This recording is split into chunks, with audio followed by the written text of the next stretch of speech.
வணக்கம் நண்பர்களே. இந்த உலகத்துல ஜெயிக்கிறதுக்கு உங்களுக்கு என்ன தேவைன்னு நினைக்கிறீங்க? அழகு தேவையா? பணம் தேவையா? இல்ல பெரிய படிப்பு தேவையா? நிச்சயமா இல்ல. வரலாற்றை எடுத்து பாருங்க. உலகத்தை ஆண்ட தலைவர்கள் யாரும் பெரிய அழகனா இருந்ததில்ல. ஏன், பல பேர் பெரிய பணக்காரனா கூட இருந்ததில்ல. ஆனா அவங்க கிட்ட ஒரு விஷயம் இருந்துச்சு. அதுதான் அவங்கள உச்சாணி கொம்புல ஏத்தி வச்சது. அது என்ன தெரியுமா? பேச்சு. ஒரு சாதாரண மனுஷனை தலைவனா மாத்துறதும் பேச்சுதான். ஒரு தலைவனை ஜீரோவா மாத்துறதும் பேச்சுதான். நீங்க எவ்வளவு பெரிய அறிவாளியா வேணா இருக்கலாம். ஆனா அந்த அறிவை 4 பேருக்கு புரியுற மாதிரி பேச தெரியலனா உங்க அறிவு குப்பையில கிடக்கிற வைரத்துக்கு சமம். யாருக்கும் பயன்படாது. 2300 வருஷத்துக்கு முன்னாடியே சந்திரகுப்த மௌரியன் அப்படிங்கிற ஒரு சாதாரண பையனை பிடிச்சு அவனுக்கு ராஜதந்திரங்களை சொல்லி கொடுத்து அவனை இந்தியாவுக்கே சக்கரவர்த்தியா மாத்தினார் சாணக்கியர். அவர் அவனுக்கு சொல்லி கொடுத்தது வெறும் வாள் சண்டை மட்டும் இல்ல, வார்த்தை சண்டை. சாணக்கியர் அர்த்த சாஸ்திரத்துல சொல்றாரு, உலகத்தை ஆள நினைப்பவன் முதலில் தன் நாவை ஆள வேண்டும்.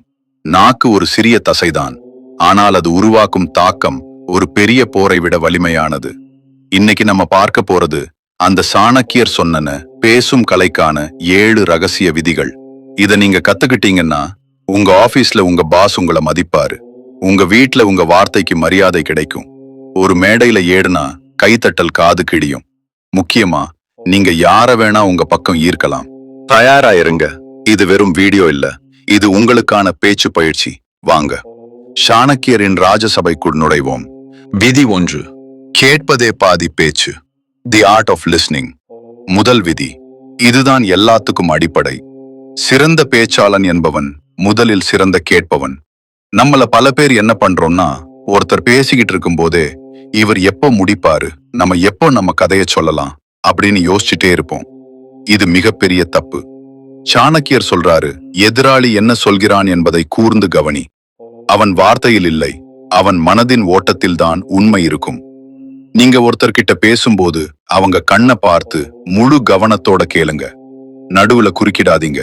நீங்க அப்படி கேட்கும்போது அவங்க மனசுல ஒரு எண்ணம் வரும், பரவாயில்லையே நம்ம பேச்சை இவ்வளவு மதிச்சு கேட்கிறாரேன்னு. அந்த நிமிஷமே அவங்க உங்களை நம்ப ஆரம்பிச்சிருவாங்க. நீங்க பேசாமலேயே அவங்களை உங்க பக்கம் இழுக்கிற முதல் தந்திரம் இதுதான். அவங்க பேசி முடிச்சதும் அவங்க சொன்னதுல இருந்து ஒரு சின்ன பாயிண்டை எடுத்து பேசுங்க. நீங்க சொன்னது சரிதான் சார், ஆனா அப்படின்னு ஆரம்பிங்க. அப்போ அவங்க உங்க பேச்ச வேதவாக்கா கேட்பாங்க. சோ விதி எண் 1, வாய மூடுங்க, காத திறங்க, எதிராளியின் மனச படிங்க, அப்புறம் உங்க வார்த்தையை விடுங்க. விதி 2, இனிமை எனும் ஆயுதம். ஸ்வீட்னஸ் இன் ஸ்பீச். இரண்டாவது விதி, இது ரொம்ப முக்கியம். இனிமை. சிலர் இருப்பாங்க, நான் எப்பவுமே உண்மையத்தான் பேசுவேன், மூஞ்சில அடிச்ச மாதிரி பேசுவேன்னு பெருமையா சொல்வாங்க. ஆனா சாணக்கியர் என்ன சொல்றார் தெரியுமா? சத்தியம் பேசுவது தர்மம்தான், ஆனால் கசப்பான சத்தியத்தை இனிமையாக பேசுவதே ராஜதந்திரம். காட்டில் நேராக இருக்கும் மரங்கள் தான் முதலில் வெட்டப்படும். கோணலாக இருக்கும் மரங்கள் தப்பிக்கும். அதே போல அளவுக்கு மீறிய முரட்டுத்தனமான பேச்சு உங்களுக்கு எதிரிகளைத்தான் உருவாக்கும். கசப்பான மருந்தை குழந்தைங்க குடிக்க மாட்டாங்க, அதுல கொஞ்சம் தேன் கலந்து கொடுத்தா குடிப்பாங்க. அதே மாதிரிதான் உண்மையும். நீ செஞ்சது தப்புடா முட்டாள்னான்னு சொல்றதுக்கும், தம்பி நீ நல்லா முயற்சி பண்ணியிருக்க, ஆனா இந்த இடத்துல இப்படி செஞ்சிருந்தா இன்னும் சிறப்பா இருந்திருக்கும்னு சொல்றதுக்கும் வித்தியாசம் இருக்குல்ல. ரெண்டுமே ஒரே விஷயம்தான், ஆனா சொல்ற விதம் வேற. முதல் விதத்துல அவன் உங்க எதிரியா மாறுவான். இரண்டாவது விதத்துல அவன் உங்க விசிறியா மாறுவான். உங்க நாக்குல விஷம் வேணாம், தேன் இருக்கட்டும். அதுக்காக பொய் சொல்லல, உண்மையை பக்குவமா சொல்லுங்க. அதுதான் சாணக்கிய தந்திரம். விதி 3, இடத்தை அறிந்து பேசு. Context awareness. மூணாவது விதி, இதுதான் புத்திசாலித்தனம். இடம், பொருள், ஏவல். சாணக்கியர் சொல்றாரு, அறிவாளிகள் சபையில் அறிவாக பேசு, முட்டாள்கள் சபையில் அமைதியாக இரு. எல்லா இடத்திலையும் ஒரே மாதிரி பேசக்கூடாது. ஒரு கல்யாண வீட்டுக்கு போறீங்க, அங்க போய் சோக கதைய பேசக்கூடாது. ஒரு துக்க வீட்டுக்கு போறீங்க, அங்க போய் ஜோக் அடிக்க கூடாது. ஒரு பாஸ் கிட்ட பேசும்போது இருக்கிற பணிவு ஒரு நண்பன் கிட்ட பேசும்போது இருக்கக்கூடாது. நம்மள பல பேர் பல்பு வாங்குறதுக்கு காரணமே இதுதான். சம்பந்தமே இல்லாத இடத்துல சம்பந்தமே இல்லாத விஷயத்த பேசுறது. நீங்க பேச ஆரம்பிக்கிறதுக்கு முன்னாடி ஒரு செகண்ட் யோசிங்க, இது பேச வேண்டிய இடமா, இது பேச வேண்டிய நேரமா, இவங்க நம்ம பேச்ச கேட்கிற மனநிலையில இருக்காங்களா? இந்த மூணுக்கும் ஆம்னு பதில் வந்தா மட்டும் வாயத்திறங்க. இல்லன்னா அமைதியா இருக்கிறது தான் கெத்து. தகுதியற்ற இடத்துல நீங்க பேசுற தகுதியான பேச்சு கூட குப்பைக்கு தான் போகும். வைரத்தை வைரம் வியாபாரி கிட்ட காட்டுங்க, இரும்பு கடைக்காரங்கிட்ட காட்டாதீங்க. விதி 4, சுருக்கமாக பேசு. Brevity is power. 4வது விதி, இதுதான் பவர்ஃபுல். குறைவாக பேசு. அதிகமா பேசுறவன் எப்பவுமே உளறிடுவான். இது சாணக்கியரோட கோல்டன் ரூல். வார்த்தைகளை அளந்து பேசுங்க. தங்கத்தை எப்படி கிராம் கணக்குல அளந்து கொடுப்போமோ அதே மாதிரி வார்த்தைகளை அளந்து வீசுங்க. நீங்க மணிக்கணக்கா பேசுறத விட நச்சுன்னு 4 வார்த்தை பேசினா அது மனசுல பதியும். சாணக்கியர் சொல்றாரு, முட்டாள்கள் தான் அதிகம் பேசுவார்கள், அறிவாளிகள் மௌனத்தை ஆயுதமாக பயன்படுத்துவார்கள். தேவைக்கு அதிகமா ஒரு வார்த்தை கூட பேசாதீங்க. நீங்க பேசும்போது ஒவ்வொரு வார்த்தையும் ஒரு குண்டு மாதிரி இருக்கணும். அதுக்கு வெயிட் இருக்கணும்.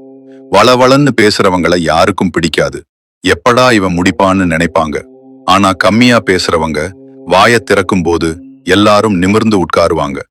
இவர் என்ன சொல்ல போறாருன்னு ஆர்வமா பார்ப்பாங்க. உங்க பேச்சுக்கு மதிப்பு வேணும்னா உங்க வார்த்தைகளை சிக்கனமா செலவு பண்ணுங்க. விதி 5, ரகசியம் காத்தல். Card your secrets. 5வது விதி, இதுதான் உங்க பாதுகாப்பு கவசம். ரகசியம். பேசும் கலையில இது ரொம்ப முக்கியம். பேசுறது மட்டும் கலை இல்ல, எதை பேசக்கூடாதுன்னு தெரிஞ்சு வச்சிருக்கிறதும் கலைகளை தான்.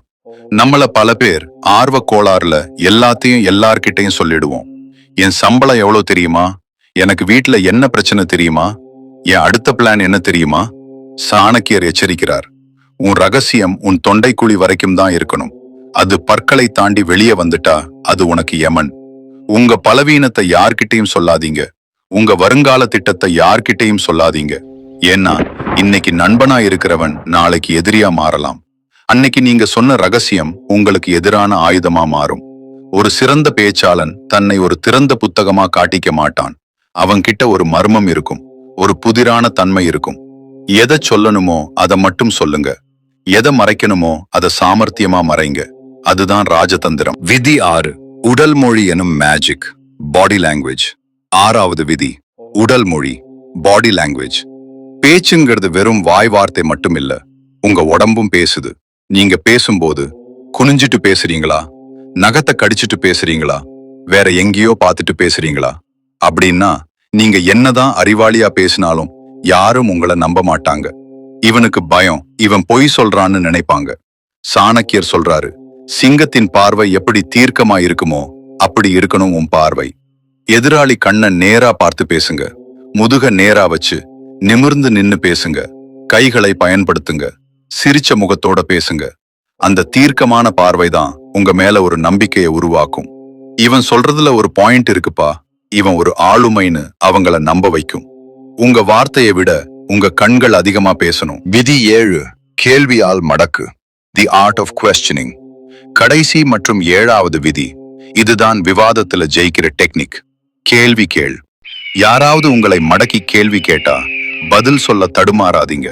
பதிலுக்கு ஒரு புத்திசாலித்தனமான கேள்வியை கேளுங்க. சாணக்கியர் சொல்றாரு, சரியான கேள்வி பாதி விடைக்கு சமம். உதாரணத்துக்கு, நீங்க ஏன் இன்னும் இந்த வேலையை முடிக்கலன்னு ஒருத்தர் கோபமா கேக்குறாரு. நீங்க உடனே மன்னிச்சிருங்க சார்னு சொல்லாதீங்க. சார், இத சிறப்பா முடிக்கணும்னு நினைச்சேன், அதுக்கு இன்னும் கொஞ்சம் டைம் தேவைப்பட்டுச்சு.